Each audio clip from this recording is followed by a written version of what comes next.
Should you buy an RTX 4060 laptop or should you spend more and get the newer RTX 5050? That's the question most buyers are asking right now. But it's also the wrong question, because in laptops, GPU names don't decide the performance. Laptop design does. And RTX 4060 versus RTX 5050 is the best example of why newer doesn't automatically mean better. Here's the first thing you need to understand. In desktop, Nvidia or AMD decides the performance.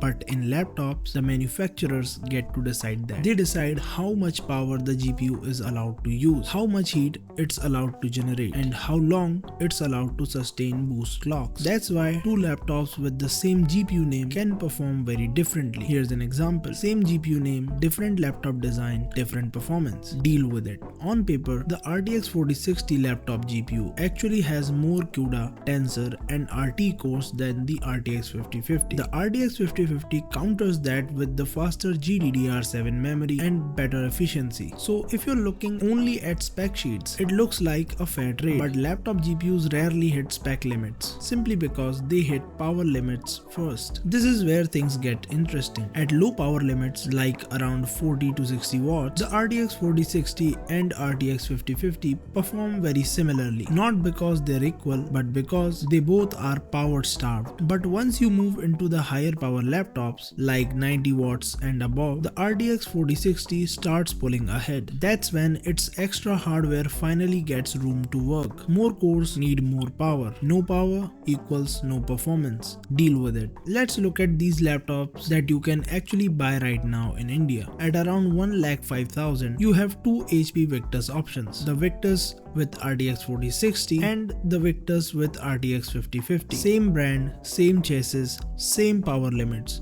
But here, the RTX 4060 delivers higher real FPS and better 1% lows. Now look at Lenovo LOQ. You can find the RTX 4060 LOQ laptops between 1,04,000 rupees to 1,17,000. The RTX 5050 LOQ laptops come in at around 1,15,000. At this point, the price gap is small, but unless the RTX 5050 version gives you better cooling or a better display, you're not gaining meaningful performance. This is where many buyers assume newer equals better and quietly overpay for underperforming hardware. Now let's talk about this ASUS Gaming V16. It comes with the RTX 5050 and it's lighter at 1.95 kg and the price is around 1,15,000. This laptop is not designed for sustained GPU performance. It's clearly designed for portability, and at lower power limits, the RTX 5050's efficiency actually makes more sense here than a choked RTX 4060 would. And yes, the RTX 5050 is more efficient, but efficiency only matters if the laptop actually converts it into quieter fans, lower heat, or better battery life. Most gaming laptops